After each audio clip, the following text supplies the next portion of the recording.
மதுரையிலே மதத்தின் பெயரால் வன்முறைக்கு வித்திடுகிறார்கள். இதற்கு நீதித்துறையை சார்ந்தவர்களும் துணை போகிறார்கள் என்பது அதிர்ச்சி அளிக்கிறது. திருப்பரங்குன்றம் விவகாரம் குறித்து செய்தியாளர் எழுப்பிய கேள்விக்கு விசிக தலைவர் திருமாவளவன் பதிலளித்துள்ளார். ஒற்றுமையோடு சகோதரத்துவத்தோடு வாழ்ந்து வருகிறார்கள். ஆனால் சங் பரிவார் அமைப்புகளை சார்ந்தவர்கள் வேண்டுமென்றே இல்லாத ஒரு பிரச்சனையை கூர்த்தீட்டி மதுரையிலே மதத்தின் பெயரால் வன்முறைக்கு வித்திடுகிறார்கள். இதற்கு நீதித்துறையை சார்ந்தவர்களும் துணை போகிறார்கள் என்பது அதிர்ச்சி அளிக்கிறது. குறிப்பாக நீதிபதி ஜி.ஆர். சுவாமிநாதன் அவர்களின் இந்த நிலைப்பாடு அல்லது அவர் வழங்கியிருக்கிற தீர்ப்பு, அவருடைய அணுகுமுறை மிகுந்த கவலை அளிக்கிறது.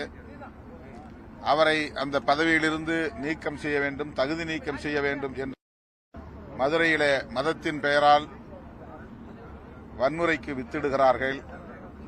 இதற்கு நீதித்துறையை சார்ந்தவர்களும் துணை போகிறார்கள் என்பது அதிர்ச்சி அளிக்கிறது. குறிப்பாக நீதிபதி ஜி.ஆர். சுவாமிநாதன் அவர்களின் இந்த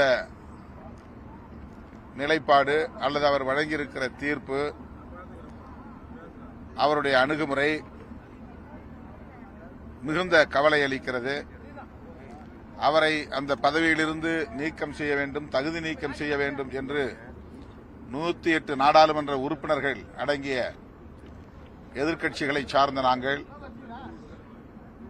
இம்பீச்மெண்ட் என்கிற தீர்மானத்தை கொண்டு வர வேண்டும் என்று மக்களவைத் தலைவரிடத்திலே வழங்கியிருக்கிறோம்.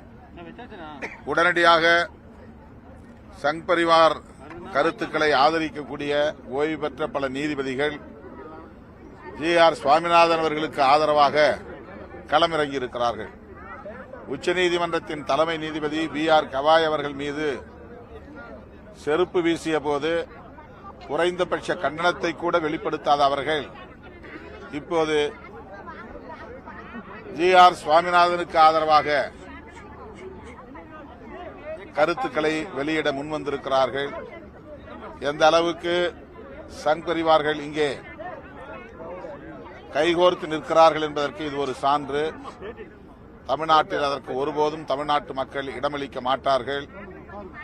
சங் பரிவார்களுக்கு துணை போகிற கும்பலையும். செய்திகளை உள்ளது உள்ளபடி தெரிந்து கொள்ள ரெஃப்ளெக்ட் நியூஸை சப்ஸ்கிரைப் பண்ணுங்க.